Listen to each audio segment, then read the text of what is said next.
plaids. I was waiting. You're not supposed to call this floor. You should talk to patient information. No, sir, I can't. Do you want to see me, Miss Gonzalez? Dr. Ryan, about your brother. Uh-huh. Somehow people have found out where he is.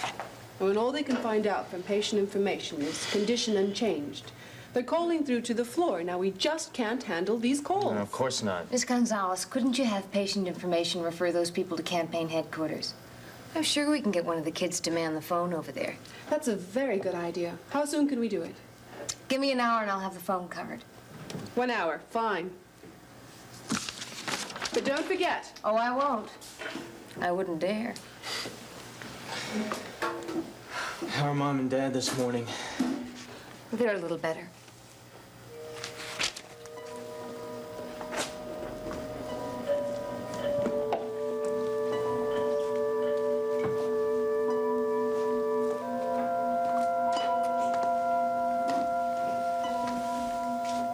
We talked to Kathleen and Siobhan last night. That helped. I suppose Kathleen is sure we're all exaggerating and Frank will be up and about in no time. Siobhan wanted to get on a plane first thing this morning to come and help. They don't change, do they? Well, Mother told them to stay where they were and that she'd keep them posted. Good.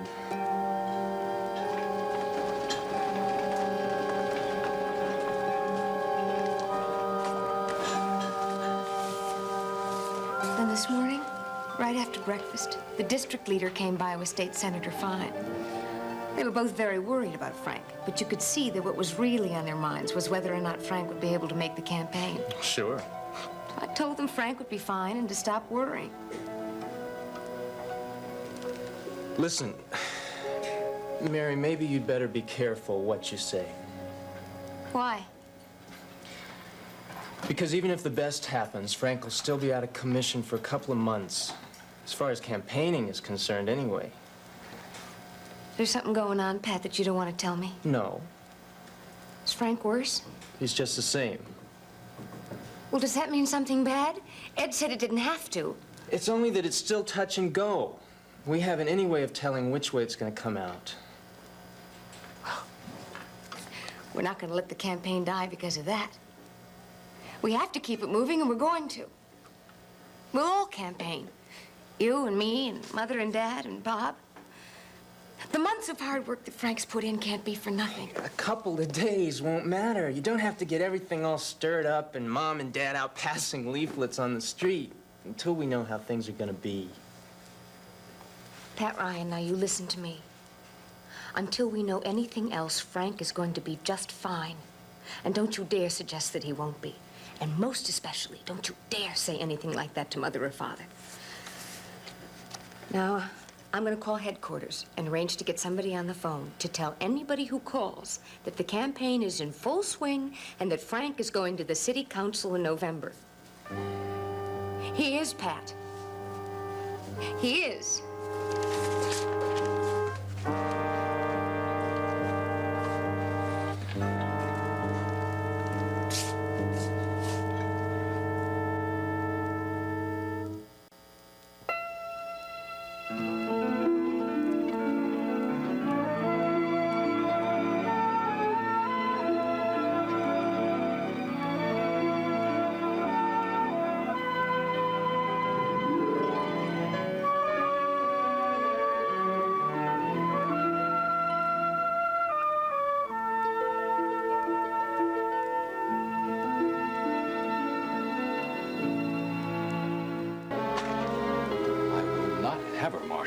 That's all there is to it. I don't want her anywhere near my department.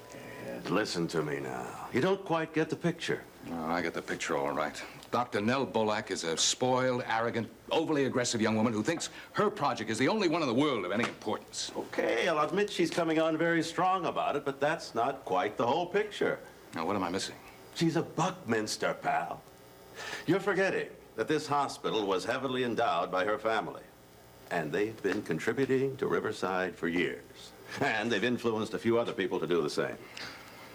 So we owe it to them to give any member of the family a job who happens to wander in here? Nell Bolak isn't just any member of the family.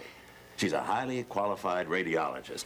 And She's the wife of a medical superstar, Seneca Bolak, whom you may have heard of. Oh, of course I've heard of him. So let him give her a job. Well, that would be fine, except that she wants to work here. Why? Why does she want to force her way in here?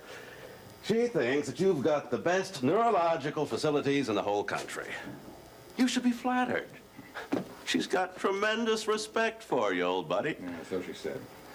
And she's also said that you've got the equipment here that she needs for her research. I'd happily supply her with a list of other hospitals with the same equipment and may possibly have openings for a neuroradiologist. I don't think she'd be interested. But why? Why this particular hospital? Well, I'll tell you. I really don't know. She's keeping a lot to herself. All I do know is that she's left her husband and his research project out in the Midwest, and she wants to get back to her own work. Well, I'm sorry, but I'm not concerned with her domestic difficulties. Let her look somewhere else. I've already suggested that. She refused to consider it. Well, and maybe she's not as dedicated to her work as she claims she is. Ed, look, I know how you feel. And I don't like to push it, but, well, even if I weren't married to the lady's first cousin, and even if I weren't fond of her personally, I'd still have to ask you to make room for her. Why? Because unless you do, she's going to go to her whole family, the Buckminsters and the Carters. Well, why the Carters? Well, she's related to them by marriage. Oh. She's going to go to both families and raise more hell than any one hospital should ever have to deal with. Do you honestly think she'd go to those lengths to get on the staff here? She said she would. Well, if they know her very well, chances are, if I refused her, they'd even congratulate me for it. I wouldn't count on that. Nell's always been aggressive, yes, but not unreasonable. This isn't typical behavior. I think her personal situation must be putting her under a great deal of strain. So you think I have no choice? That's the way I see it. Okay. But if you want me to hire her, you find the money to pay her salary. No, you find it. I'm sure you'll be glad you did. Well, that remains to be seen. Thanks, Ed. Can I tell Dr. Bolak you'd like to see her now? Is she still here? She's waiting right outside. Okay, I'll see her. And I'll try and suppress my desires to tell her what I think of doctors who are politicians and who trade on family connections to get positions they're not entitled to. I think that would be wise to suppress that desire. Send her in. Right away.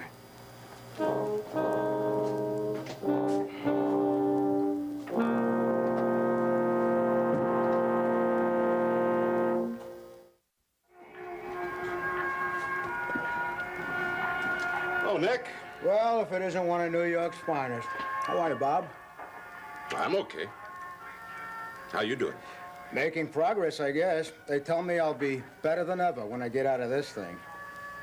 Yeah, what's the problem? A slip disc. How'd that happen? Darn if I know. No, I woke up one night with a pain in my back, and I wound up in this contraption. Maybe you got it from lifting too many money bags, Nick. Oh, I wish it was so. I guess you heard Frank Ryan got hurt here last night. Yeah, I heard all about it. It's a real tragedy. I understand he came by to see you yesterday afternoon. That's right. What about? I asked him to come. I was going to offer him a campaign contribution, but he turned it down.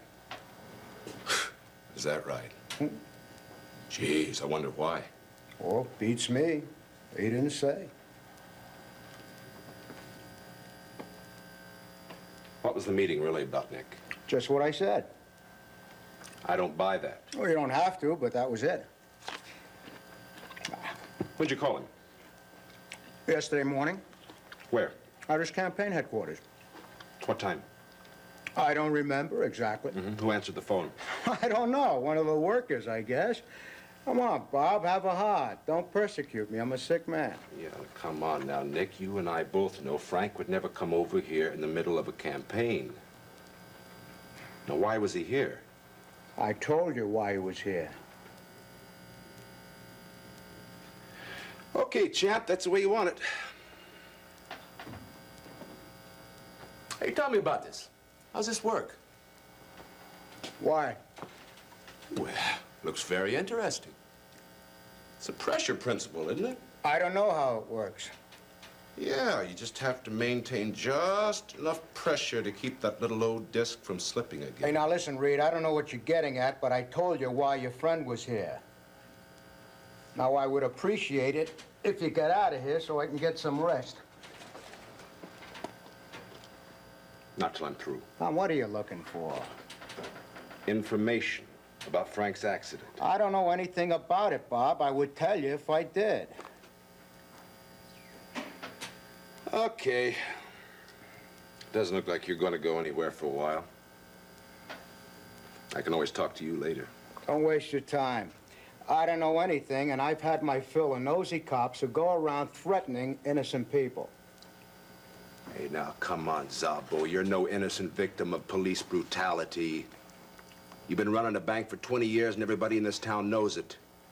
No proof of that. No proof at all. Yeah. Well, maybe nobody's looked hard enough, huh? Now, I'm going to find out what happened to Frank yesterday, and if I find there's any connection between his accident and you, I'm going to come back and shake the truth out of you. And I don't have anything to worry about, do I? Because you're barking up the wrong tree.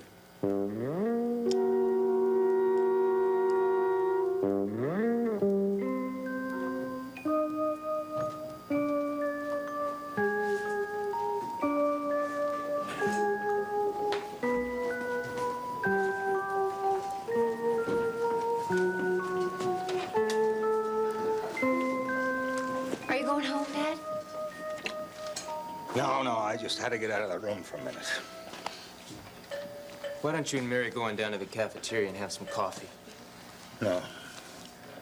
I want to go back in. It's just lying here. When I think of Frank, I like to think of him moving. Running down the street playing stickball or later football with Bob. Racing down the block to get to college classes on time. Jumping out of a patrol car. Tearing off to law school at night. And campaigning. If there was ever a non-stop campaigner, it was Frank. He'll be back in it in no time, Dad. I just like to see him moving. This is hard to accept. Seeing him there in that bed, lying so still.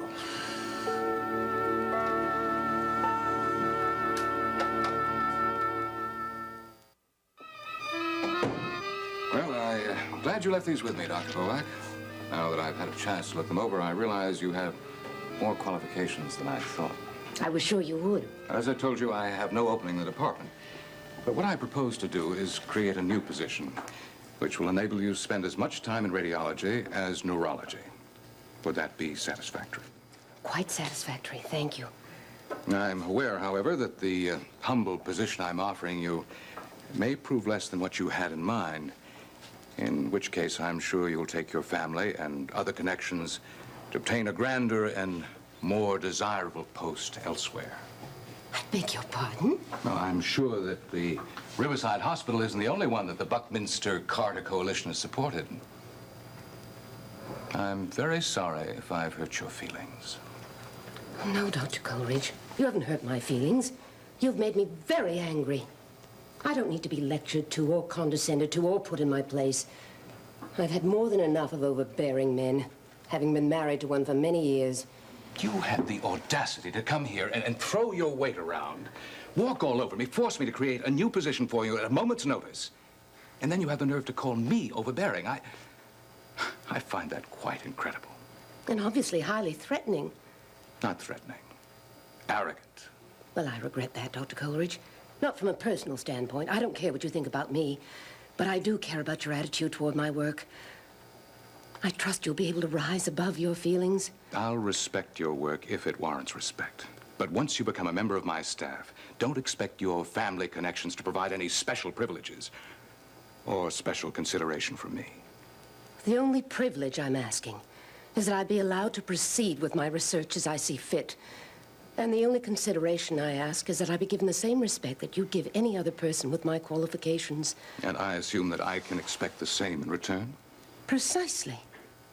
Well, then I think I better add that there are no stars in our research department here. Everyone does their own work, but no one job is any more important than any other. Can you live with a situation like that? All I'm interested in is getting back to the work I've been trained in, that I'm competent in, and that gives me tremendous satisfaction. So, if you don't mind, perhaps you can spare me the moral lectures and start filling me in on the jobs you expect me to perform. I'll be happy to do that, but not today. If you report tomorrow morning at 9 o'clock, I'll have someone help you get settled. Good day.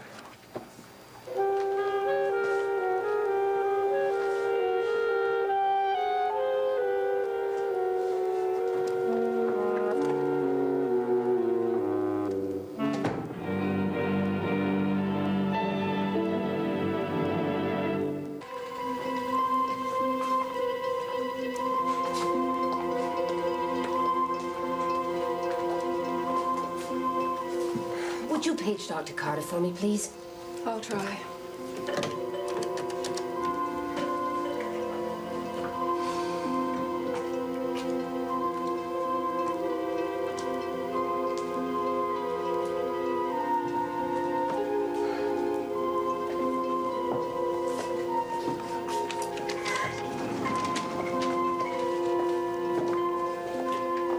Hi, Bob. Hey.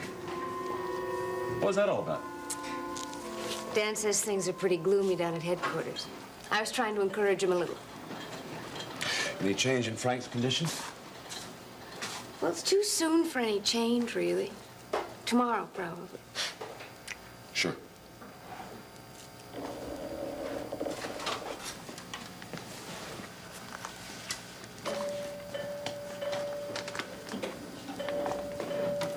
Did you get any sleep last night? Yeah, a little. How about you? Not too much. Want to go outside for a while, maybe, and take a little walk with me? Oh, thanks, but I think I should stay here. Yeah, okay. Where's your folks? Well, Mother's at home and Dad's in Frank's room. They're taking turns. Where have you been? Oh, been hanging around here trying to get some information. Well, about what? Trying to find out what Frank was doing here yesterday. Any luck? Not too much. I did find out he came over here to see Zabel during the afternoon. What for? I don't know. Zabel gave me some cock and bull story about sending an invitation to Frank. Said he wanted to offer him a campaign contribution. Yeah, in exchange for what? I don't know. I didn't ask him because I don't believe him. I mean, Mary, you and I know that Frank would never come over here during the middle of a campaign to see Szabo. Not unless it was very important. Certainly not for a campaign contribution. Well, of course not. What I can't figure out is what he was doing with that $6,500 on him. Oh, hey, now, wait a minute. You weren't saying you think he got it from Szabo. No, I don't know where he got it. I don't know why it's missing. I want to find out before a lot of cops and reporters come over here asking questions. Well, why? No one would ever suspect Frank of doing anything dishonest. Mary, if anybody suspects any relationship between Szabo and Frank, they're going to get very suspicious. Everybody thinks the worst of a cop and a politician. But Frank will explain it. Just as soon as he comes to, he'll clear up everything. I hope so. Maybe so. What is the matter with everybody? What do you mean? Everyone is so down and negative and pessimistic. It's driving me up a wall. Mary, his condition hasn't improved at all. That's because it's too soon. He hasn't regained consciousness because he fell on his head. He got a fractured skull and he hurt his neck. Yeah. He's been out of surgery for less than 12 hours. Yeah, okay, all that's true, but these are very serious injuries you're talking about. I know they're serious injuries, but that doesn't mean he won't recover. And he's strong, he's healthy, he's getting the best care in the world. Yeah, that's true enough, I guess. He'll come to, and he'll get well, and he'll continue to campaign and win the election in November. God, I hope so. Oh, you will, Bob. You know he will. You of all people shouldn't doubt that. All right. That's what we tell him, huh? The best thing we can do for Frank right now is just to have faith that he'll get well, keep the campaign running, and not let ourselves or anybody else get discouraged. Okay, that's what we do. But I want you to know, Mary, deep down inside, I'm just as scared as you are.